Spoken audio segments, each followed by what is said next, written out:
The president of Tyler Perry Studios dies in a small plane crash in Florida. We'll take a look at what we know on this episode of Taking Off. Hi, I'm Dan Milliken. We come to you today with a sad story out of Florida. Steve Mensch, the president of Tyler Perry Studios, died in a plane crash Friday night, December 6th. Steve was flying his 2023 RV-12iS with the registration November 702 Delta Papa. The aircraft crashed near the intersection of US 98 and West White Dogwood Drive in Homosassa, Florida. The RV-12iS is a twin-seater, side-by-side, single-engine kit aircraft that qualifies for the Light Sport Aircraft, or LSA. It's powered by a Rotax 912iS Sport 100 horsepower engine, a 4-stroke fuel-injected engine. It's not carbureted. The RV-12 has fixed tricycle-style gear. The RV-12iS has a fuel capacity to hold 20 gallons and has a top speed of 144 miles an hour and can fly up to 17,300 feet. The Rotax 912iS burns around 4 to 5 gallons an hour, giving a range of about 4 to 5 hours of flight, depending on a lot of variables like cruise RPM, altitude, propeller pitch, winds, weather. The RV is a fun plane. It's built from a kit from Vans. They're very popular among general aviation enthusiasts. The RV-12 side-by-side, in addition to being a recreational plane, is also used as a trainer. The plane has a ground-adjustable propeller so that the pitch can be tailored to the specific mission you're about to fly. The useful load is about 540 pounds. It's enough for 2 normal-sized adults and 20 gallons of fuel.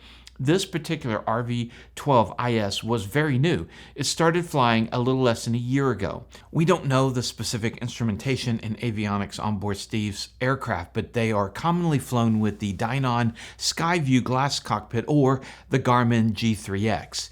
Each build can put whatever they want in there. What we know so far is that the aircraft departed George T. Lewis Airport, located in Cedar Key, Florida, at 5:53 p.m. Initially, the aircraft flew north, climbing to approximately 4,500 feet and going 120 to 140 miles an hour before making a turn to the southeast and descending. The ADS-B track then shows the aircraft make another turn to the south, flying over the water for a short time, around 2,300 feet. The track is very straight. Either he was very good at hand flying or had the autopilot on. A few more turns ensued before flying just northeast of the Tampa International Airport before turning north once again. At 7:48 p.m., he started a descent from 1,000 feet. At 7:51 p.m., he was at 500 feet. 7:53, he was at sea level. Then 5 minutes later, he climbed back to 200 feet and briefly touched 300 feet. All the while, he was circling over this swamp area right on the edge of a wildlife refuge, which I would imagine would have been a black hole without any ground light. Then back down to sea level for the last 5 minutes of flight. Then the aircraft crashed into Highway 98 near West White Dogwood Drive. In the vicinity, right along the highway he crashed next to, were several towers between 250 and 291 feet in elevation. The crash location was about 2.5 miles due south of the Crystal River Tom Davis Field Airport. And here we are on the ground in his flight path, looking north from the last ADS-B ping. As we look left, here's this cell tower. On the sectional, this would have been about right here. I've overlaid his ADS-B path on the sectional. We don't know yet why he was flying so low and at night, especially out over the open water for part of the trip and over a swamp towards the end. And I'll talk more about this at the end. And we don't know how much fuel he had with him, but investigators will be looking at the low altitude, any radio calls, fuel, obstructions in his path. They'll look at all that. And also they'll try to determine why he was flying at that altitude. Fixed-wing pilots are required to fly 500 feet above an area like this and 1,000 feet in more densely populated areas. But also they have to fly 2,000 feet above any wildlife refuge. Now, none of this matters if you encounter an emergency, and that's all things that they'll be looking at. Steve Mensch held a private pilot certificate for airplane single-engine land that was issued just in June of this year. While under third-class medical at the time of receiving his private pilot certificate, Steve went on to get his basic med shortly after obtaining his private pilot certificate this summer. Steve also had to wear corrective lenses for distant near vision. By the flight history, it looks like the plane's base was Falcon Field in Georgia, just south of Atlanta. And the plane was flown quite often, averaging about 8 flights a month. The weather during the accident was clear. Visibility was 10 miles or greater than 10 miles with light winds. Temperature was around 50 degrees. The aircraft on crashing flipped after making impact with the ground, ending up upside down. Steve was the sole occupant aboard and perished in the accident. Our prayers go out to the friends and family of Steve. I know he will be missed. He was born into a family with a passion for creativity and innovation, and Steve dedicated much of his career to the entertainment world. He joined Tyler Perry Studios in 2016, shortly after the acquisition of the former Fort McPherson Army base in Atlanta, where he played a pivotal role in transforming it into one of the largest and most influential film and TV production lots in the country. I work in film. A lot of people went there.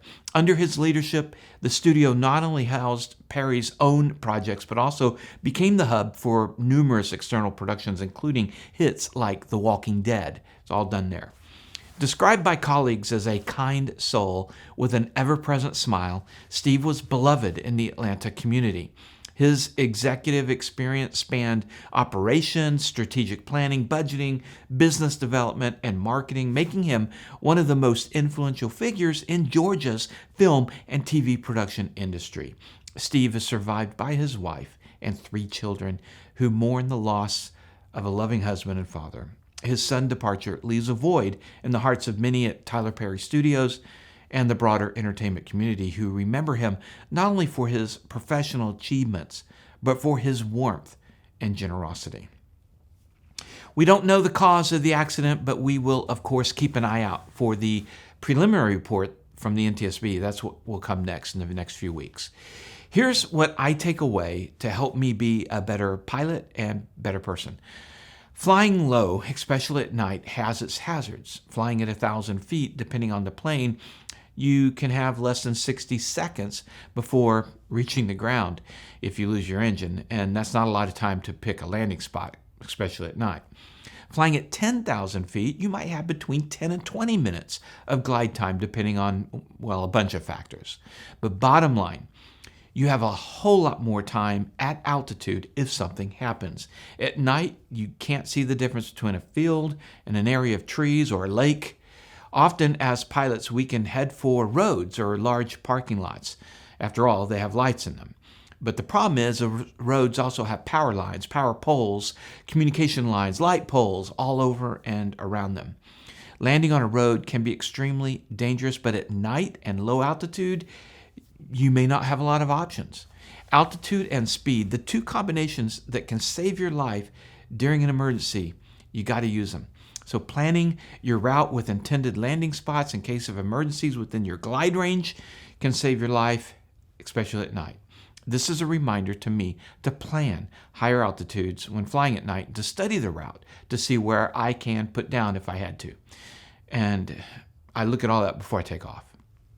There are 3 things that are useless to a pilot: runway behind you, fuel at the pump, and altitude above you. Thank you for watching, and thank you to our sponsors, and I put them in the description below. Please check them out and support them. If you'd like to see another video about the crash of an experimental aircraft, check out our coverage on the John Denver crash in the Rutan Long EZ. Please stay safe out there, and remember, superior judgment trumps superior skill. Take care.